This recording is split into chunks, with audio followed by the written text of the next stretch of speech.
বিএনপির স্থায়ী কমিটির সদস্য মির্জা আব্বাস মালয়েশিয়ার প্রিন্স কোর্ট হাসপাতালে চিকিৎসাধীন রয়েছেন। তার শারীরিক অবস্থার খোঁজ খবর নিতে এবং সাক্ষাৎ করতে বাংলাদেশ জামায়াতে ইসলামীর সেক্রেটারি জেনারেল ও সাবেক এমপি মিয়া গোলাম পরোয়ার সেই হাসপাতালে গিয়েছেন। দেশের নাম্বার 1 ট্রেডিং অ্যাপ নিফটি ফার্স্টে পাচ্ছেন ট্রেডিং এর সব সুবিধা, dual exchange access, company analysis, portfolio তৈরি করা সহ আরও অনেক ইউনিক ফিচারের সাথে ট্রেড করতে ডাউনলোড করুন এক্ষুনি।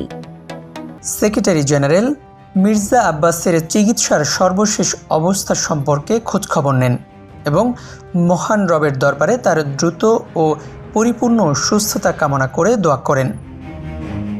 এ সময় তার সঙ্গে উপস্থিত ছিলেন ব্যারিস্টার নাজিবুর রহমান মোমেন এমপি।